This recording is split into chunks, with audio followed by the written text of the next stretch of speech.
Hi. Hello, welcome back. Um, we're back here with this Unquigit Oncusis, or just Oncusis. So right now we're describing the Unquigit Wonkusis, or just the plain old Wonkusis. If you didn't want to differentiate between Unquigit Wonkusis and Wibguigit Wonkusis, which are the red fox and the gray fox. I personally think that it's important to differentiate between Mquigit Wonkusis and Wibguigit Wonkusis. And so we're going to talk a little bit about that, right? But Umkazawigit Wonkusis, Umkazawigit Wonkusis, and then Wombigit Wonkusis. So that's going to be white fox, or black fox and white fox. And if you can hear between all these four colors, Mquigit, Wibguigit, Umkazawigit, and Wombigit, they all end in what? Geet. Or geed. We went over that in the last lesson. That's an ending for adjectives. It's a singular ending, so these are all just one fox. A red fox, a gray fox, a black fox, or a white fox. When we start talking about, Wonkusisak, it's got that AK ending there. That's multiple foxes.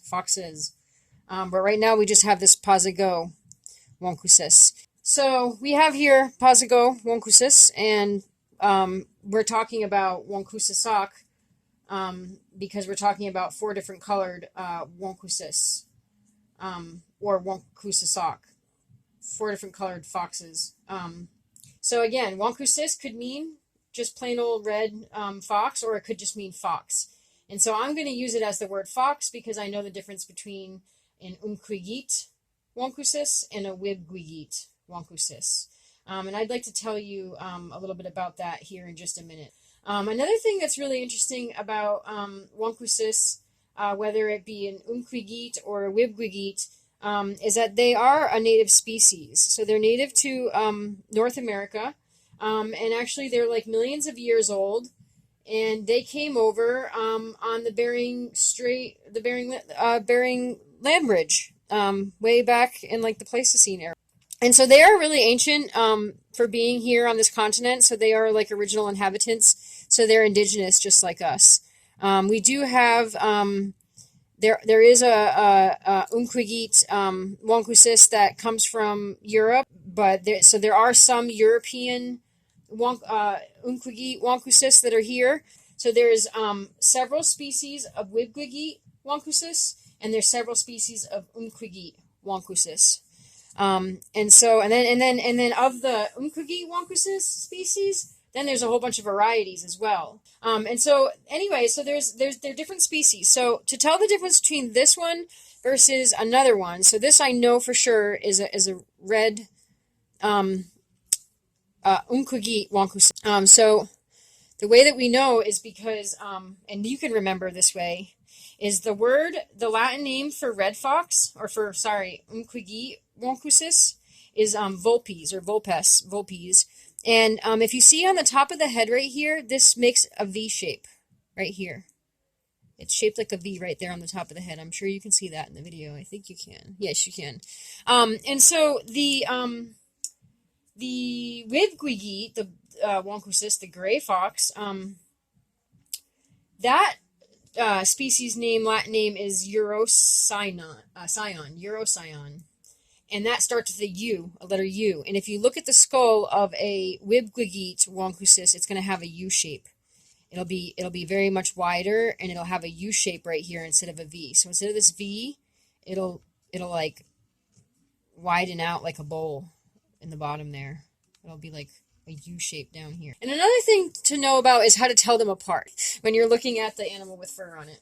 Because red foxes are differently colored than gray foxes. Umquigit, Wibguigit, Umkazawigit, and Wombigit. And so that's going to be the geet or geed ending. It's a singular ending for when you want to make a conjunction with the two words, when you're going to say red fox, gray fox, black fox, or white fox. And if you wanted to say Wonkusisak, if you wanted to say white foxes, it's going to be a totally different ending. We're not going to use geet or geed. It's going to be a different ending. So just keep that in mind. This is just singular. But what if you wanted to say the fox is red? You would say wonkusis unkwigo. If you wanted to say that it was black, you would say wonkusis unkazawigo. If you wanted to say that it was gray, you would say wonkusis wibgwigo. And if you wanted to say that it was white, you would say wonkusis wombigo. The fox is red, the fox is black, the fox is white. And you can also see that the ending has changed from geet or geed to go.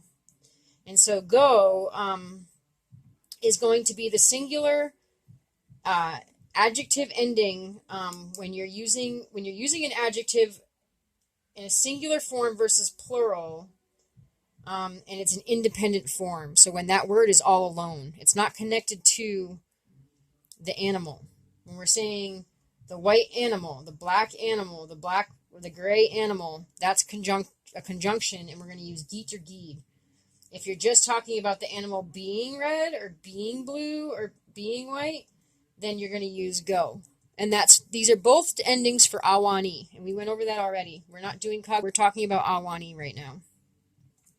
So those are the two differences. There's one for conjunction when it's together with the animal or the thing that you're describing, and one where it's alone.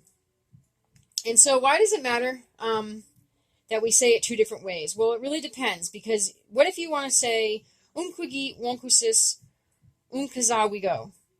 So that's red fox is black. So we know it's a red fox because we know it's a red fox, but we happen to be looking at a fox that's black because red foxes do have a color morphology where they can be black or silver, and then an albino fox could be white. So it's still a red fox. It's still the species that has the V-shaped head. It's still a vulpes. So it's still a red fox instead of a gray fox. Because those are the two different foxes that we have, are gray fox and red fox. There is an Arctic fox, but it doesn't live down here. So if we have a white fox down here, and when I say down here, I mean not in the Arctic. So anywhere in North America that's not in the Arctic. So the only ones we have in this part of North America are going to be red or gray. But see, they do have color variations. Our umquigit wonkusis can be either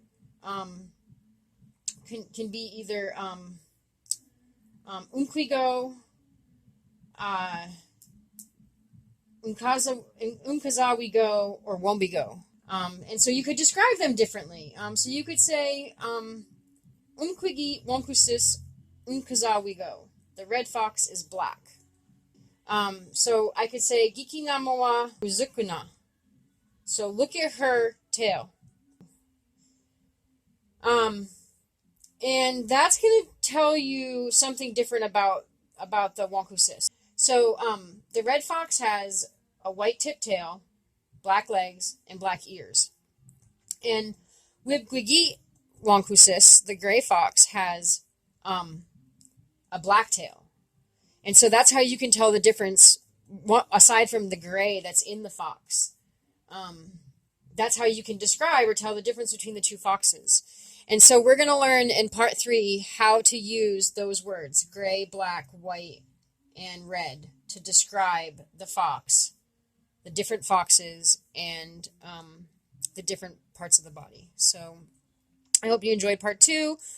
Please check out part 3. I just wanted to say Uliuni and Uliuni Alongomomik. Uliuni Alongomomik. Hopefully that's one that you have been practicing as well. Adio.